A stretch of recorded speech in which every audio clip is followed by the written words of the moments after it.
Are you a natural-born writer?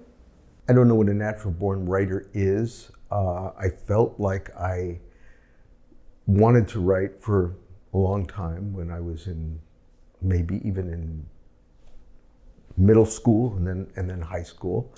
I didn't know if I could be a writer, but my first inkling that I had talent as a writer was I went to a summer school at Andover Academy in Massachusetts. I was a public school kid all the way, but my parents sent me to this fancy private school for a summer program, and everybody had to take English composition classes. So the teacher of my particular English composition class had us write our own poetry and stories, and this guy said, you know, you're a writer, you should keep doing this. And I just listened to that, and little by little it started to come out. Did you go home that day and proclaim to your parents? No. That you were a writer? Not. Oh, okay. No. It was like 1969, and I was more interested in going to Woodstock and doing things like that. Right. Abby Hoffman and things like that. No, the girls. It's all about the girls. Right, okay. Forget about the protest. Yeah. What is better, the burning desire to create or the burning desire to be a star? Oh, create. The burning desire to create is for me, the concept of being a star. Just to hear you say that, it just makes me ill. I mean, if you become a star, that's great. That's great. But for me personally, I mean, I know maybe for an actor, they have that burning desire to be a star, and it makes them a star, and it makes them do their best work. But for me, it always starts with the work. So the burning desire to create, but also the burning desire to create something worthy. Not just anything, something that you can, at the end of the day, say, yeah, that's good. Well, I was going to your website, because you have a new book out, so doing research for your new book, which yes. I think just came out, yes. Is that right? It's called The Way We Work. Oh, nice, okay. On the job in Hollywood. And it's tales from TV writers? Tales, not only from TV writers, it started out as a book that would be about TV writers telling their stories, because when you run writers' rooms, when you work in writers' rooms, and I did this for over 20 years, every single writer has many stories to tell about development hell, production hell, casting hell. There are so many kinds of hells that writers have to deal with. And that, getting those stories and archiving them was the original motivation for this book. And then it got beyond writers. I wanted to include people from every job in the business. So there's above the line people, there's below the line people, and it's a really comprehensive overview of what it's like to work in Hollywood.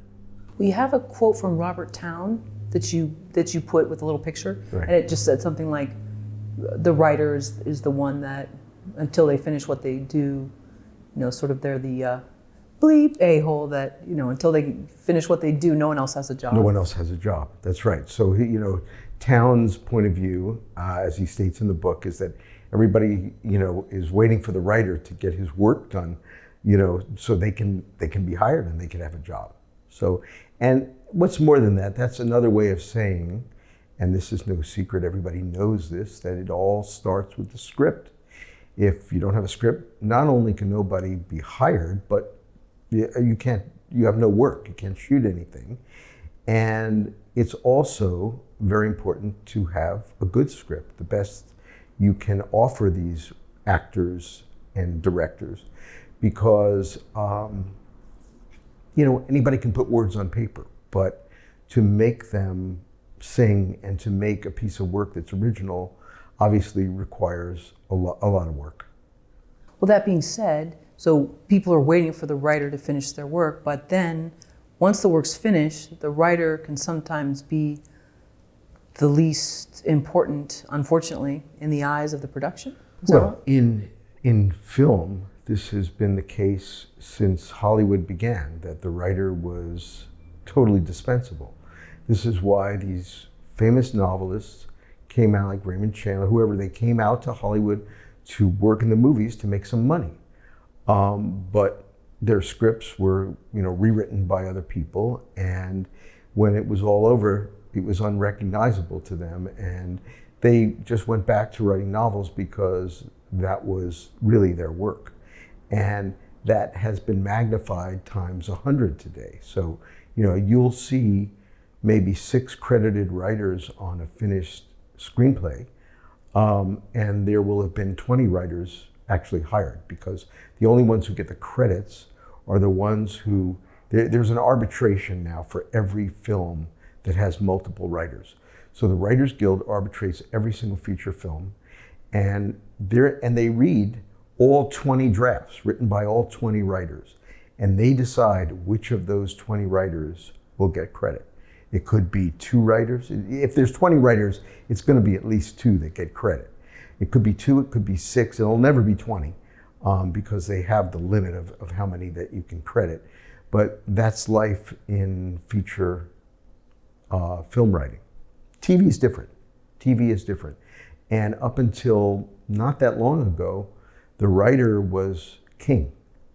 And if you were a writer, creator, executive producer, you had a whole lot of power. And people went to you as the go-to voice of the show.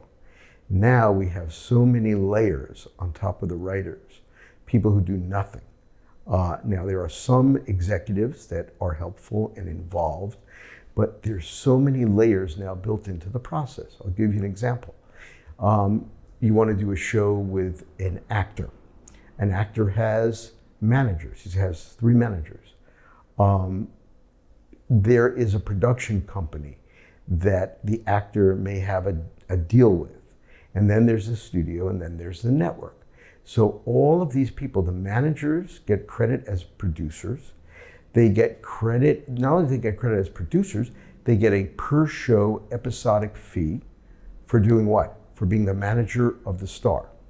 And then there is a production company, maybe their production company, and they'll take a chunk.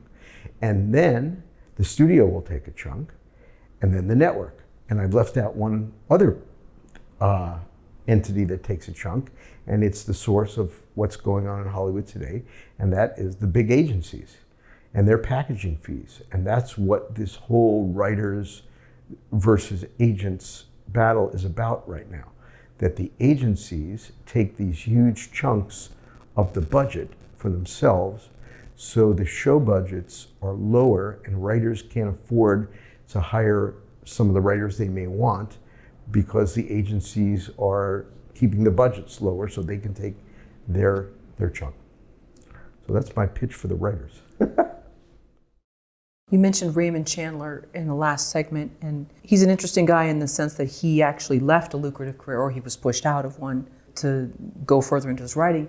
But for most writers, whether they're TV writers, film writers, Right. novelists, what sacrifices do you think one has to make to have a career in art? And I realize that's a broad term, art. In art or in, well, let's say your career is art, and art is really what you care about. If you're a novelist, you pretty much have to get another job, because until that moment and there's very few people who can do this. I write novels now after having a pretty successful career in television writing. So I'm not counting on that for my income. The people who can make big money writing novels are the kind of writers who can create a detective character and run that character through through a series of books and crank them out fast, and you can make a living that way. So, but still, you have to get to that point, and you have to have another job until you get to that point. As a writer for television, let's say that is your art, you have to have a number of sample scripts that people are going to like. Pilots these days is what they want to see, original pilots. And it's so competitive today that a lot of people are going out and shooting YouTubes of what, maybe a 10-minute segment of what their idea is. And anything you can do to sort of distinguish yourself is important. And, you have to look at your bank account. You have to look at the way you want to live, and just really, what I would say is you decide what lifestyle you can live in until you get to where you want to be. And also, speaking personally, I think you have to come up with a plan B. One of the actresses I interview in this book, one of the questions I ask all the people I interviewed is, what's your advice to people who want to do what you do? And this one woman, who's one of the most talented actresses I know, told people to do something else full time and do this, in community theater and do it for fun because it's gotten too hard. And this woman was on Broadway in Les Miserables. She's really, really talented. So, I would say that a plan B is important. And even if you wind up working a job you hate, carve out those hours to do what you love. Well, I mean, Dashiell Hammett, when you talk about detective novel, Right. I mean, he was a private investigator, and then Oh, yeah. It's interesting when you look at the two careers of Raymond Chandler versus Dashiell Hammett. Right. Dashiell Hammett wasn't as financially successful in the end, was that right? That I'm not sure. Than Raymond Chandler, yeah. That's true. By the way, would you mind holding up your book? It's a beautiful cover. Here it is. It's called The Way We Work on the Job in Hollywood. Beautiful. And and somebody pointed out that they were really glad that the cover isn't all beauty and palm trees. It's more grit. It's the valley. Yeah. It's the valley. It's where it happens, and it's not glamorous as it happens. Sure. It's only glamorous if you get to that level and get to go to the parties afterward. Well, even Raymond Chandler and his talking about 1930s LA and all the corruption and crime, and it wasn't glamorous then in the sense of some of the stuff Right. that was happening in the underbelly Right. of the town. And I think in not just the crime and some of the scandals, but in terms of the day-to-day grind of you have a job and you have to get to it, and it's a pain to get to wherever you need to go. Yes. You've got to factor in so much and find parking, and it's It is. And, speaking to the writers, when I got into this, there were far fewer people doing it. So I had a much easier time getting people to read my material. If I wrote a decent spec script, I gave it to a friend of mine who was on a show, and suddenly it would be on the desks of really important people, and they would call me in for a meeting. I mean, it's much harder today. So you really have to do whatever you can do to kind of distinguish yourself, use every contact you know. And, for some of the writers that I know and actors, they do everything. So they're doing improv, they're doing voiceover, they're writing, and they're editing, and they're just trying to scrape together a life. And, if you're willing to do that, that's one way to go until one thing pops. When I was coming up, you concentrated on one thing, you learned how to do it really, really well, and that was your thing. And I would assume that I had, when I was coming up, some sort of time period in my head. I probably didn't actually, for how long it would take before I would do it, before I would say, hey, I got to bag this and think about how I can get a job that has benefits or something like that. But back then, nobody had a plan or anything. I think you really need a plan today to figure it out. Well, looking at your IMDb, you have enviable credits. I watched a lot of those shows growing up in terms of Bosom Buddies and Right. Facts of Life, all that. I spent a lot of time in front of the TV, so I just, it was sort of my babysitter at times, and I love those shows. But you're not in the TV world as much these days? I'm a little dipping my toe in. I mean, I'm at this point in life where if I can get to do what I want to do, I'm happy to jump back into TV. But it's harder and harder to do that when you've been out of it for a while. And so what I'm doing is I have my first novel, Elevating Overman. Jason Alexander did the audiobook for me. He wants to do this for Netflix or whomever. Oh, great. And so, we're trying to pitch that around, and if people want to do that, great. If people want to do something else with me that I want to do, that's great. But I'm not going to go work as a hired gun on some show that I don't believe in, or, when you get to this point, it's all about the quality of the work. So if somebody said, "Hey, Bruce, you know, we're going to go back and reboot Breaking Bad and do another season, and we'd like you to work on it," that would be awesome, because Breaking Bad is an awesome show. But if it's stuff that I don't really relate to, I don't need to do it, so I don't want to do it. I'd rather go and, you know, continue writing my books. That being said, for someone just starting out, what's your advice to them if they know that taking something maybe they don't totally believe in, it could be it's not violent or sexist or politically wrong in their views, but they just don't feel the material's that great, but they need it as a stepping stone? Do it. Absolutely. I took the worst jobs ever when I started. And I write about that in this book, of the kind of shows that I had to work on, they were awful, some of them. I worked on this show called Webster. I love that show. I used to watch that. How old were you? Yeah, I was old enough to remember it. Imagine being a writer who wanted to work on Cheers and being offered, the job they offer you is Webster. So we always felt like third-class citizens. Can you take us to the first day as the showrunner for Home Improvement? What was that like? How were you interacting with the writers? Well, I knew all the writers. I had either worked with them in previous years or had hired them myself.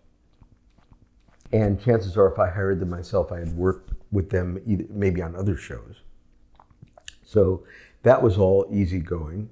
But, you know, Home Improvement was like a juggernaut. It was a huge show. And it was a huge responsibility to be the showrunner. And it was my first job as a showrunner. Once I found out that I had the job, I had spent a ton of time prepping for that first day on the job, about how I would handle it, what I would do, what my approach to showrunning would be. And I was lucky because I had had a good mentor. The showrunner before me was Elliot Schoenman, and he had a very precise way of doing it. And so I took a lot from him. And my goal in running a show was to get people excited about their own ideas, everybody else's ideas, and really make it a fun room. And when you make it a fun room and you value the other writer's ideas, great stuff can happen. And so, because I had been in the worst of writers' rooms, and the worst of writers' rooms go like this, where they have 8 writers and 1 showrunner. The showrunner wants to rewrite everything. So all the showrunner wants is people around to spit out stuff and kind of tell him how great he is. And this happens way too often. And at the end of the day, no matter how much work they do in that room, the showrunner is going to take it home by himself and rewrite every word. And so you have a demoralized staff. I had no interest in having demoralized staff. I wanted other people's contributions, because in comedy, that's what makes it better. You know, just one person alone can rarely make it as good as a group. There are exceptions. This show Fleabag is apparently written by one person, and she's very talented. But who knows? Maybe Fleabag would be even better if she had a staff. You don't know. So how long were you the showrunner? For 3 years. Okay. And what was the latest you and your group worked, your team of writers? You know, there would be occasional really late nights, and for us, a really late night might be midnight. There are rooms that go later than that. But we always, the thing that I strove for as a showrunner was no weekends in the room. Because I had kids, I had a wife, I wanted to spend time with them. And when I was doing shows, even working for other people, I didn't really mind that much working the late nights during the week if I could get those 2 days off with my family. So that was important.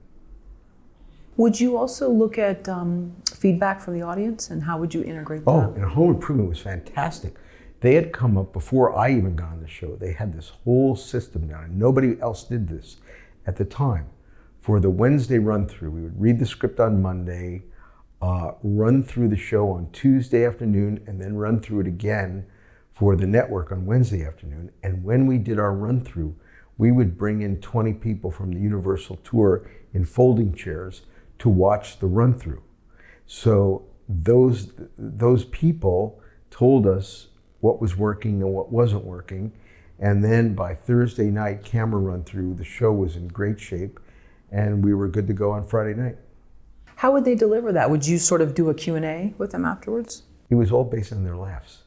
It was all based on laughs. It's not, hey, do you like this? If they're laughing, they like it. That's true. That's true. It's not a sympathy laugh that you could tell they were. Oh no, you can tell what's going on. Sure.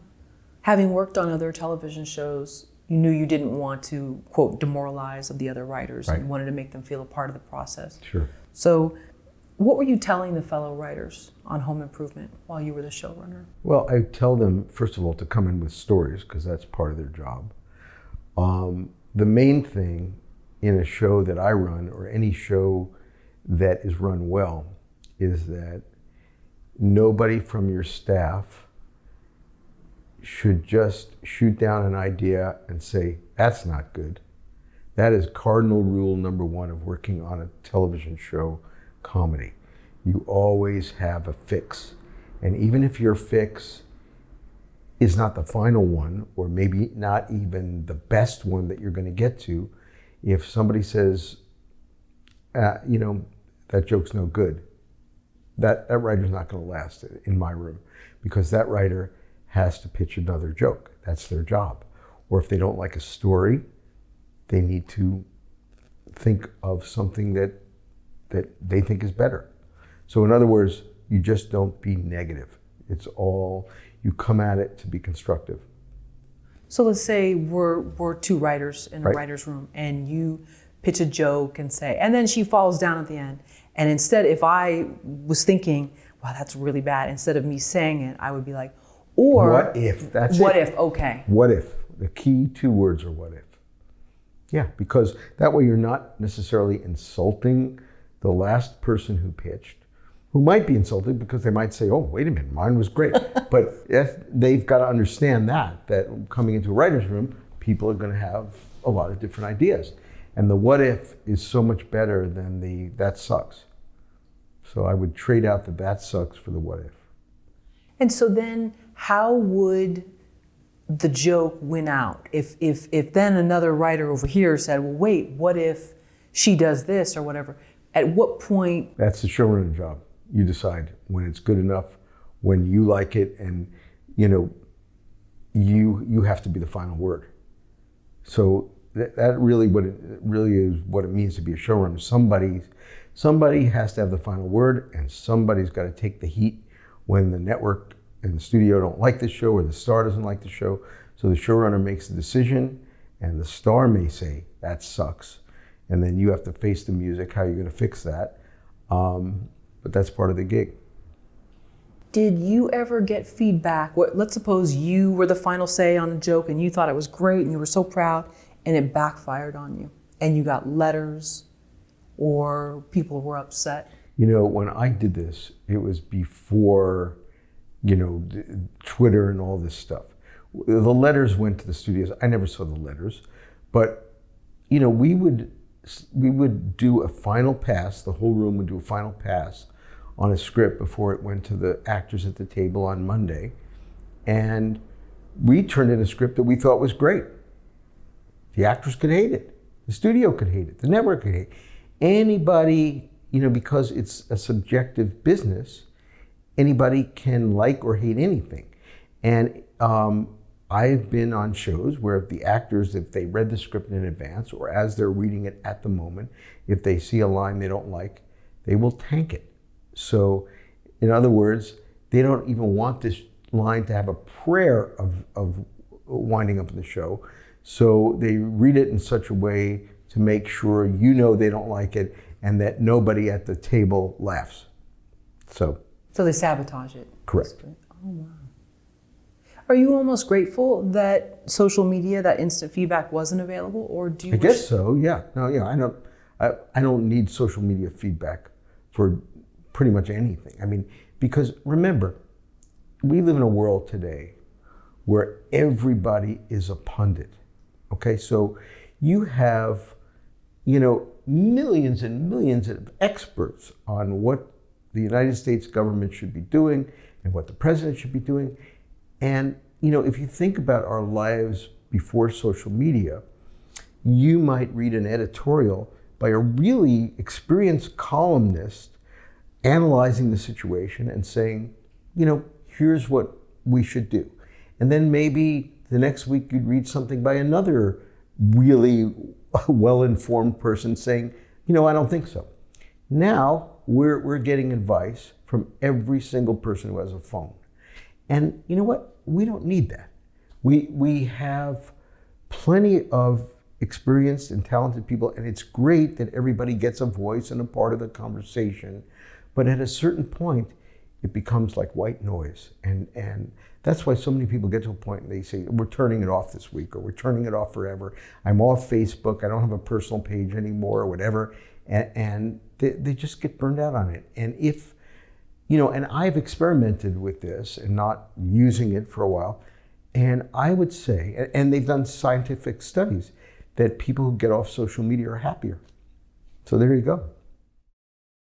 So once you knew you were going to be the showrunner for Home Improvement, you did a lot of research, you prepared, you show up, you're now facing this room of writers, most of whom you know. How are you dealing with that? And was it as you imagined? Well, first of all, I gave them all homework. It's like kids in school today now. They have to do reading over the summer. They had assignments. Their assignments were to come in with maybe 4 to 6 stories apiece, or 3 stories apiece. I don't remember what it was, but everybody had to come in with and deliver something. And so already you have just a bunch of stuff to work with. I had stories that I brought in, and all my writers had stories. So we had a lot to talk about. And so they had stories. And the other thing that you talk about on day one, really before you even get into the stories, is the arc of the season. What's going to happen at the beginning in episode 1 of the season, and what's going to happen in episode 22 or 24, however many we were doing. And once you kind of set up that general arc, then you get to the stories, because the arc tells you where you want the characters to go. So the stories that these writers come in with, they're not that worked out, because first you have to decide on your arc and where you want your characters to go.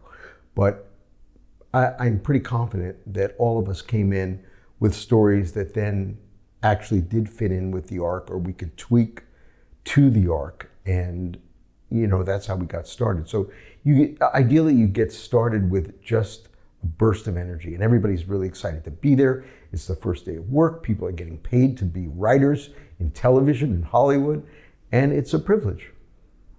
How do you know you're keeping the story moving forward? Were there times when you thought you were doing things that were great, jokes were funny, but then you stood back and said, the story isn't moving forward? Well, in traditional multi-camera sitcom, there's always the tendency to make it too many jokes and slow down the scene, because you think you're being so funny with all the jokes people are telling.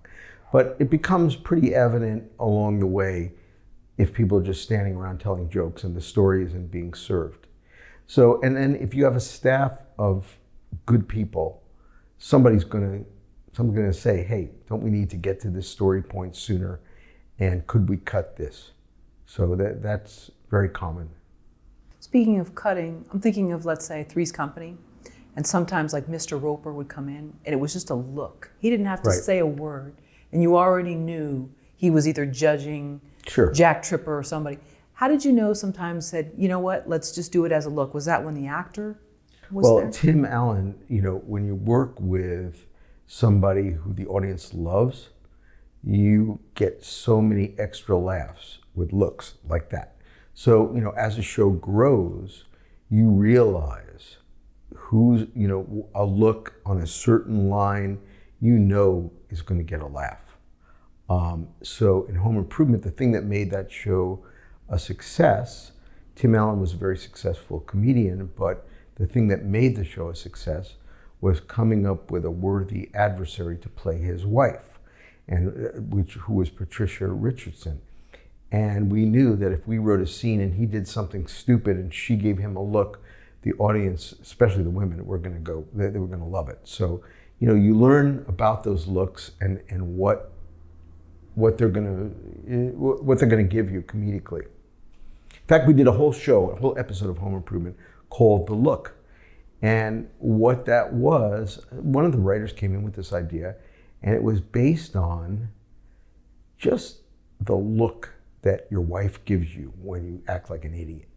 And so this whole thing was, the episode was called The Look, and it featured a very funny comic named Blake Clark, and he played the owner of a hardware store in Home Improvement, and his wife, played by a very funny ex-groundling named Shirley Prestia, and he would talk about the look that he would get, and I guess we did stuff with Tim and his wife at home, but with Blake and Shirley, she would give him, she had one of those looks. She'd give him the look, the audience would go crazy, and then he'd give the look back. And Tim was in the scene too, and he'd be looking at them, giving each other the look. And the laughs just, they spread. I mean, no dialogue at all. The laughs, every time the director knew when to cut from look to look to look to look, and the laughter just built like crazy. It was a really funny episode. Do you think that's what distinguishes a lot of new writers versus more seasoned, is knowing when to cut out some of the jokes and to go to the looks? You know, it's what distinguishes watching a show grow, because you don't know when you start a show what's going to hit from which actors. So it's learning the whole thing. It's not just what's on the page, it's what's on the stage.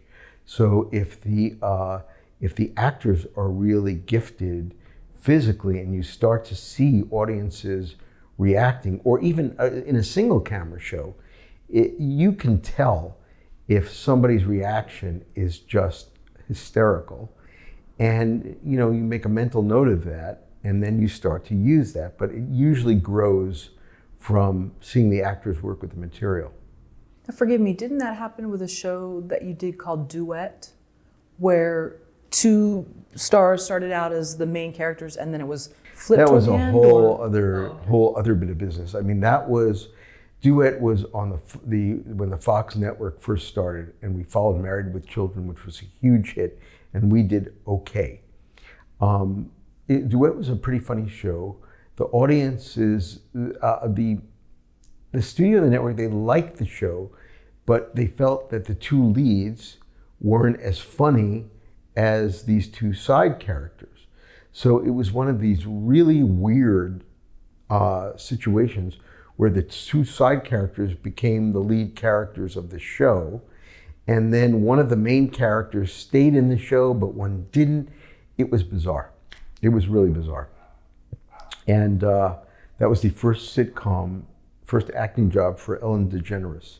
She was in the spin-off of Duet called Open House, playing a secretary in a real estate office. Oh, I bet that was funny. And the other person, it was between Ellen DeGeneres and Paula Poundstone. Oh, and they wow. were both hilarious. How is an episode of television structured, and has it changed over the years? Well, it's changed over the years because more of the sitcoms are single camera. So in the old days, really at the beginning of the multi-camera, not the very beginning with Lucy, but let's say when I was working at Paramount, and most of those shows would have maybe 6 scenes, and and it was only 2 acts. Today you have 3 acts, and if you're still on a network with commercials, you'll have this, I don't know, maybe it's even more than 3. It'll be 3 acts with a teaser and a tag. So there's tons of commercials everywhere that of course people are, zipping through. So in the old days, you just really wanted a great act break.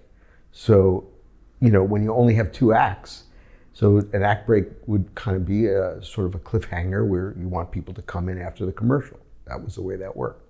So then they started making the running time of network shows shorter. I think when I started, they were 24 minutes. Now they're probably under 21 minutes. So there's a lot of commercial time, and they break it all up. So what I think the networks want is, instead of one reason for people to come back. They want like 4 or 5 reasons for people to come back. And most of the time, honestly, it doesn't happen, because if you're doing 21 minutes of content, how many cliffhangers are you going to have in 21 minutes of content? So that's why if you watch a network show today, you'll see scenes cut off and you'll be like, God, that's so annoying. And because I got to get all these commercial breaks in, which is why people love non-network television, because they can actually take a breath and not even have to grab the remote to go through the commercials. Sorry, what is a teaser and what is a tag? I'm sorry, teaser usually is a scene at the beginning, which is maybe it can be anywhere from 2 to 2.5 pages. It's just a little quick nugget. It may not even have to be on story, that is just before the main title or before the first scene. It's something that's quick and pops with a big joke at the end that grabs the audience. And a tag is pretty much the show is over, and then they'll do maybe a 1-minute scene. You know, it could be after the wrap up. It's just something that might go into the end credits. So you want a big joke at the end of that too, and then it goes into the end credits. So this is all stuff that doesn't need to exist. It all has to do with commercial breaks. How does a new season of a television show begin in the writer's room? Well, it's pretty much like I said. It has to do with the arc of the season. Where are the characters at point A? And usually they are where we left them off at the end of last season. And where do we want to take them by the end of the season? So if you know that the end of the season, the characters in your show who are the stars are in a relationship, and by the end of the season they're going to break up, you have sort of the beginning and end, and then the whole season is the building blocks of, well, why are they fighting, and do they get back together at some point in the season, and who else are they dating? And so, but you kind of decide where you're going to end. And then sometimes you may decide where your ending is going to be, but you'll find so many other interesting curves along the way that you'll say, wait a minute, it's more interesting if they're together at the end of the season, but their relationship has changed in this way. Well, speaking of TV couples, why do you think Duet wasn't able to last, but then you said Mad About You was similar? That's a very funny question, because Paul Reiser was one of the people that he was a possibility to star in Duet. And I can't tell you, it may have been that they turned Paul Reiser down for Duet. And then he went on to do Mad About You, which was a similar concept, but he and Helen Hunt were a much more dynamic couple that the audience really followed. And our couple, they were good actors, but I don't think the audience could be as invested in them as the other couple. Paul Reiser also was a stand-up, so he was very, very funny. Really? So why? So do you think that his sort of star power, or just sort of burgeoning star power, helps carry that? I mean, why do you think one couple was embraced? Well, it all has to do with the chemistry between, it has to do with the writing, and I thought our show was well written, but those two stars had great, great chemistry, Helen Hunt and Paul Reiser. And the supporting characters, the people who surrounded them were great, the writing was great, and they had the magic, because every show that's a hit, you have to have some magical element. And they had it, and we didn't. Did you feel that way when it ended? Because I know Mad About You hadn't. When Duet ended, were you as sort of, able to see it in this way? I was able to see it. I've always been a person, and you talked earlier about stars versus the art. Is it what's more important, to create or to be a star? I think as a person whose primary motivation has been to create, I've been able to have a pretty realistic view of the shows that I've worked on and how good they are and what the problems are and what works and what doesn't. And I think I had a very realistic view about the strengths and weaknesses of duet. And I felt that, you know, there were things about it that were preventing it from being a hit. Writers have to write whether they want to or not. Whatever is lurking deep within their souls has a mind of its own, spewing out words that delight us or make us cringe in horror. You said something about this at the Bombeck Writers Workshop keynote you did in 2014. Correct. Can you talk about that? Why do writers have to write?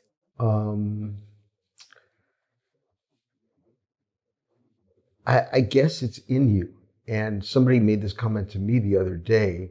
They said, you know, because I've been doing novels and now this new book, and they said, you know, we really admire that you're still doing this. And I said, well, I just do it. I do it because it's what I do. But I've always been the kind of person, and one of the reasons that, in a way, I was happy to get away from sitcom is that I think when I feel like I don't have anything more to say, I'll probably stop writing. But as long as you have some idea in you that you feel is worthy, then you want to do it.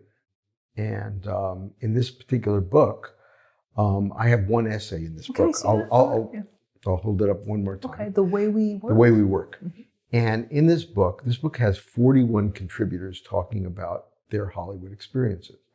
So my contribution, I wrote one essay out of the 41, and there are many people in this book who are far more famous than I am. But my essay is about working in sitcoms and having to basically kind of like put your writer's voice on hold.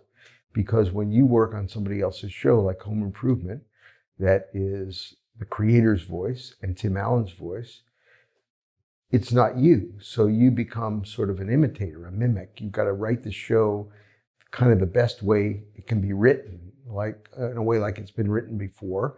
Put your own little spin on it, but it's not you.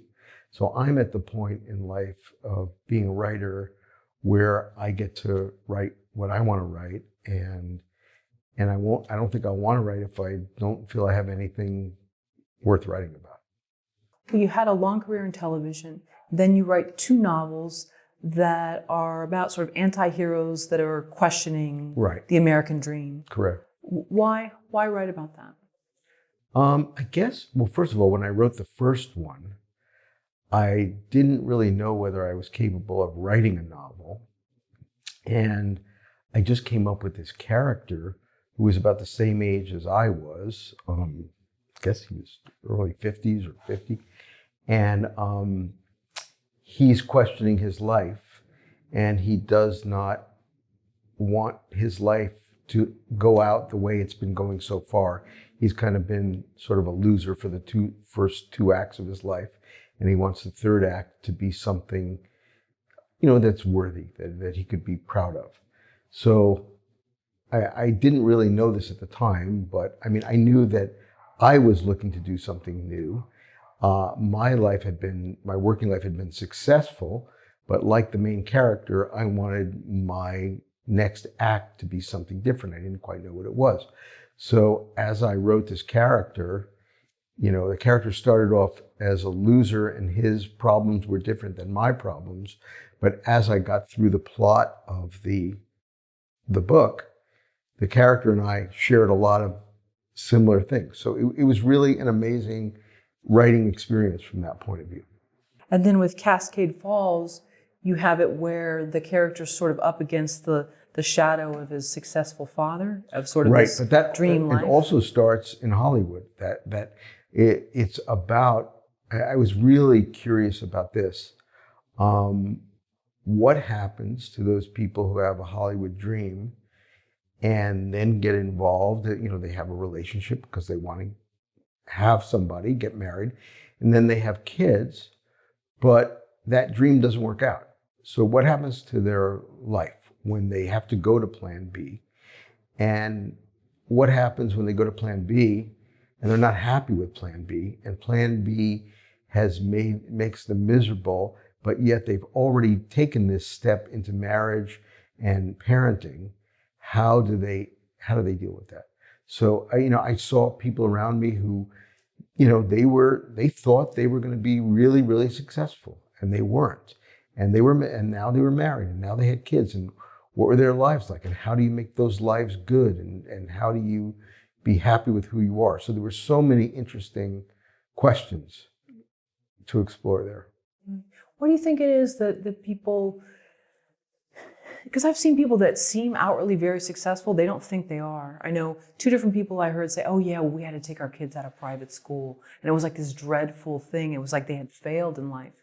When most people, it's not even a matter of being able to put them in private school. Why do you think people see their lives as failures? Because they're not on the cover of Variety? Well, being in LA, you're always, it's so obvious. And the way the world is becoming, the gap between the haves and the have-nots is getting bigger and bigger. And, in a city like LA, which does have a lot of problems with its public schools, and people see their friends being able to put their kids in private schools, and they want to do that as well. And that it becomes kind of a thing that, well, now I can't do that anymore, so I must be a failure. And they're not failures. They're just regular people. Sure. Is it okay to be, did you get to a point where you said, I want to be doing fun stuff. I want to be doing stuff that fulfills me. And whether now I can walk into a room and people are going to really want to perk up and hear what I do versus me feeling fulfilled and maybe no one's heard of it is more important. Did you get to a point in your life where some of that didn't matter anymore? Of people, sort of the outward Hollywood success. Did you get to a point where yeah, definitely. It made more sense for Bruce to be happy with what Bruce was doing? Absolutely. And I was forced into that situation. Well, first of all, I had done well, and then my first wife passed away, so I had to take care of my children. So that kind of eye-opener, that changes things in a hurry, and you get your priorities straight in a hurry. And as I was working through that, I had to think about what's the next step. Am I going to go back and write? I took time off, and then when I was ready to write again, I didn't want to write sitcoms anymore. I did a couple of things, a couple of pilots, and it was not a fun experience. And that's when I got into the novel writing. And why did you want to do this book? Because it's not a novel, it's more of a Q&A This style. book I wanted to do because I got sick of sitting alone in a room. And I was alone in a room when I did this too. But the difference was I had to work with other people. I had to get other people to agree to be in this thing. And then I had to do the work of editing their work. And it was really fun. It was really fun to do something different that wasn't all about me. There are a lot of people who work in Hollywood. People similar to my level who write their own memoir. For me, I would never do that because, I've had some interesting things happen in my life, especially, with my wife and all that stuff. But I'm not the kind of person who would feel comfortable writing a 300-page memoir about me. It's not my thing. So it was really wonderful to be able to do all these little mini memoirs of people who also, like me, maybe don't feel like they want to write a whole memoir about themselves. Maybe they don't have a whole memoir's worth of stories, but everybody has a story to tell. And it was great to be able to include these people, especially the below the line people who never get to talk about what they do. I have a hairstylist, a makeup artist. I have an animal trainer talking about her job. And it was wonderful because these people never get their voices heard. So it was a great project from that point of view. So you got out of being alone in the room for a while to interview these people. Did you learn anything about yourself? Not just like so-and-so worked with this star and this person, but in terms of, did you see similarity with all the writers and yourself? Yeah, a lot of the writers, and I kind of knew this, that all the writers have been through certain struggles with their shows, but you know, you hear everybody else's point of view and everybody else's individual story, and it resonates for you. It's not yours necessarily, but you relate to it in a way that you go, ah, yeah, I can see that. So it was wonderful to hear other people's points of view. What do you think makes a great story? To me, a great story is made by a great character. And that's just the way I write. And I never profess to be somebody who deals in, you know, heavy duty plot. I don't write detective novels. I just don't do that. So for me, you know, a great novel is a great character or a great set of characters. Set of characters, I think of the Brady Bunch. I mean, was there really one main character on that show? It was really more from the point of view of all of them, wasn't it? Yeah. Okay, so there wasn't like a main protagonist. Right. And but from my writing and from what I love, you know, it'll either be one character that I can just sink my teeth into, or, you know, it could be a number of characters. One of my favorite books, one of my favorite writers is T.C. Boyle, and he wrote this book called The Tortilla Curtain about Los Angeles and the two different worlds of Los Angeles, the people who live behind gates and the immigrants who are living in the canyons. And this book was written, I don't know, 25 years ago. And it just so speaks to where we are today. And right. So the Mexican, there's a Mexican main character who's just trying to make a living. And then there are the rich people up the hill. And all of these characters are extremely well drawn. And the situation is just, it speaks to, you know, where we are today. It's just an amazing book. Well, you think about Chavez Ravine back in the day, Yes. and there's some similarities to maybe they're not dragging people out as they Right. did at that time, but it's not too far from it in some ways to try to make True. it. Now, you wrote in one of your books about someone that goes to work for his real estate developer father. Correct, yeah. And is sort of, you know, it's this very manicured, you know, in Arizona with Right. fresh lakes brought in and Correct. things like that. So what is it about that sort of looking at this idyllic American life versus that creative longing that attracts you? That idyllic American life was interesting to me because it was fake. So in other words, these were people trying to build a tropical paradise in a desert and make it look like, you know, California or Disneyland or whatever it is. And what interested me about that was they so longed for that type of community that even if it was in the desert and were 120 degrees all year round, they could kind of fool themselves into thinking they were in Florida or California or in Hawaii, you know. So that was one aspect of it. As far as the creative life, that's a whole other question. I'm not sure how that relates to that. Well, why doesn't it work out for he and his wife creatively? In the book? Yeah, if you don't mind. I know that might be a spoiler. It's a writer. I wrote this guy. He's a writer who just stopped being able to sell things or couldn't make it work. So yeah, so it came from my experience watching other writers who weren't as fortunate as I was trying to deal with real life. And because I kept thinking, you know, what if that were me? I mean, you know, I was lucky. It always takes a little bit of, I mean, I have talent, but you also have to have a little bit of luck. And if you don't, how do you live? What do you do? How do you come to terms with that? I know you're shopping around this, is it a television show for Elevating Overman? Uh-huh. Yeah. So because it's been a while since you wrote the book, how long have you long time ago. shopping? And you have a huge name attached? Well, Jason Alexander, who did the audiobook, wants to do this with me as a series. And, you know, we only brought it to one place, and now we're in the process of thinking, you know, where else we want to bring it. And, you know, he's a fantastic talent. Absolutely. And the thing that I love about it, I mean, what was really interesting about the book is that I wrote this book and I wrote this character.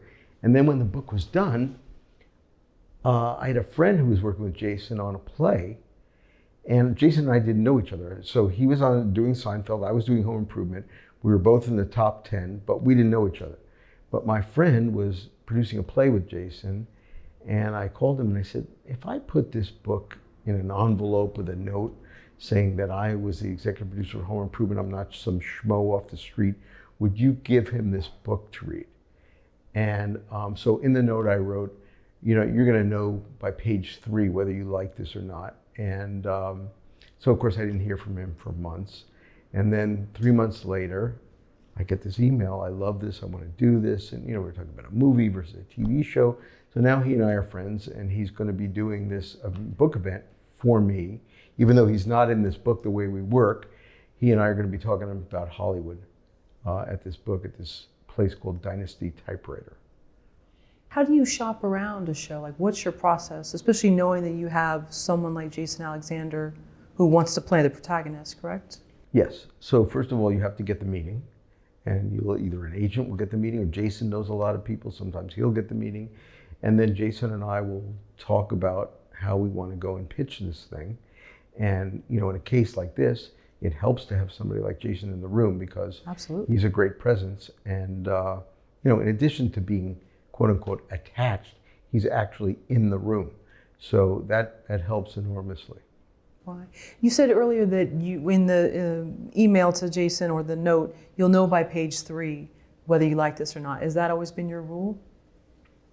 By page 3 of a script or a novel, you know the writer's voice is either for you or not? I don't know that I have a hard and fast rule. You always want the beginning to pop. There's no question about that. But what I felt in terms of Elevating Overman was that this character made itself known by page 3, and that he, reading this character, would know right away. He'd know whether he liked the writing, because the writing was certainly distinctive to the way I write, and he would know the character well enough to know if that was something that he felt, intrigued him. What was your favorite interview out of your new book? My favorite, I have many, many favorites. No, that's a hard question. And they're not all interviews, because the writers wrote essays, because that's what writers can do. And people who are not writers were not asked to write essays, they were interviews. So I have favorites, many, many favorites. So, there's so many great essays in this thing. I have an essay by a screenwriter named David Kukoff, who writes about writing for Hollywood when all they wanted was high concept. And he explains the kind of high concept scripts that he had to turn out, and writing one for the Olsen twins. And it was just, these premises are just unbelievable. But this is what people were paying for back then. So he wrote a great essay, and then I have a whole chapter called The Icon, which is about people who got their starts in Hollywood who were lucky enough to work with people who were major stars. So I had somebody who worked with Orson Welles, somebody who worked with Martin Scorsese, and somebody who worked with Lucille Ball. And they talk about their experiences working with stars. What did you think of Sunset Boulevard? Think it's Sunset Boulevard, the movie? One of the best movies ever made. You think it still holds today in terms of not likability, but the story and what happens in this town? Totally. Maybe the screenwriter doesn't go live with the person, but in terms of, I don't want to say desperation, but that's probably the right word. Yeah. I mean, it happens. You hear about it all the time. And listen, I know about people who were big Hollywood successes, TV writers, who made a lot of money, and they thought it was going to go on forever. They spent it all, and some of it went up their noses, and all gone, and really sad stories. Sure. For your new book, Bruce, Yes. You have something from J.J. Abrams. Yes. And he writes about endings. Yeah. Okay. So in a weird way, that's the power, because if you don't know and you're writing it, then that's what the audience is feeling. If it's clear to you, it's clearer to the audience than you want it to be. The power in great storytelling is going, ooh, I'm so intrigued by how this will turn out.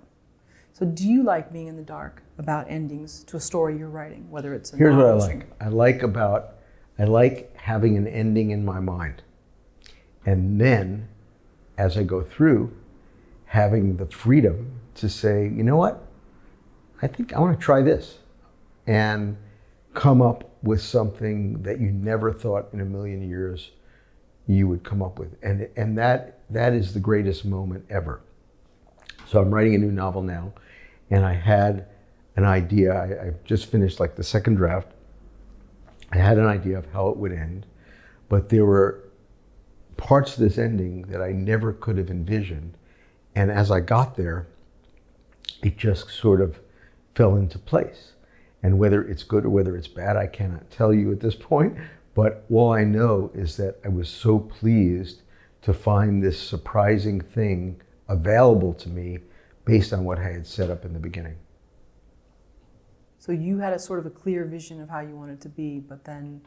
But then as the story unfolded, it got tweaked in different ways that were surprising to me and hopefully, resonate with the audience. How many hours do you spend a day writing? These days, probably about 4 hours minimum. And then if I'm doing well, maybe a little more. In the TV days, it was a lot different. When you're with your staff, you're there all day long. You could be writing for 12 hours, but you've got a lot of people around you and a lot of different voices. One of the things that happens on TV shows is that when you assign scripts to the staff, everybody goes off and writes their scripts, and you usually have maybe 10 days to write a script.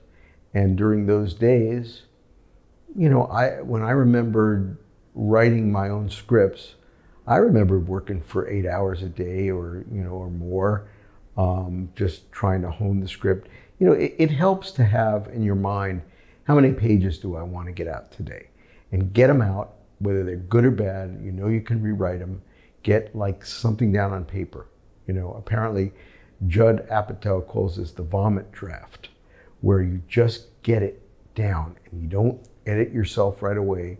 You get it on paper, because once it gets down there, trust yourself to know what's shit, and you'll get in there and you'll rewrite it and you'll make it better, but just don't block your mind from getting something down.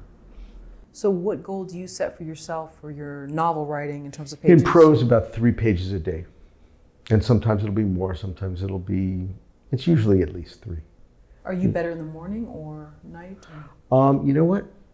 Once you're living your life and you have people that you have to take care of and all that stuff, it gets different because you're a little more flexible. So I used to, in previous years, I'd say the mornings, but now there are certain days that I have my mornings, I have things I do in the mornings. So I'll start at 1 and I'm cool. I'll go from 1 to 5 and try to get my stuff done, and usually I do, and it works. Robert Towne writes in your book, Bruce, that people who read scripts, whether it's actors, directors, producers, etc., usually have 3 questions. Will this script be any good as a movie? Will it make me look good? Will I work again if I do it? How true is that, and any thoughts you can add? Well, it's really true. There's one essay in the book by Elliot Schoenman where he talks about his life as a young, hot writer. And he had been working on the show Maude with B. Arthur, and he'd gotten to know her husband, who was this director, Gene Saks. Gene Saks was best friends with Walter Matthau. Gene asked Elliot to do a movie with him. Walter Matthau said yes. He read the script. Everybody loves it. They love it. They love it. And then Universal gives the go-ahead. It's a go movie. And then Gene Saks' last movie comes out and bombs, and Walter Matthau calls Elliot up. And Walter Matthau and Gene Saks were best friends. Walter Matthau calls Elliot up and he says, do we need Gene to direct the movie? And the movie was Gene's idea. And Elliot said, well, yeah, I can't do it without Gene. And Walter said, well, it was your idea, kid. And he said, no, actually it was Gene's idea. And so he was trying to get Elliot to throw Gene off the movie, and Elliot wouldn't throw Gene under the bus because he owed a lot to Gene. And then Walter Matthau said, I can't do the movie if Gene's directing, because his last movie bombed, and these guys were best friends. So there's Hollywood for you.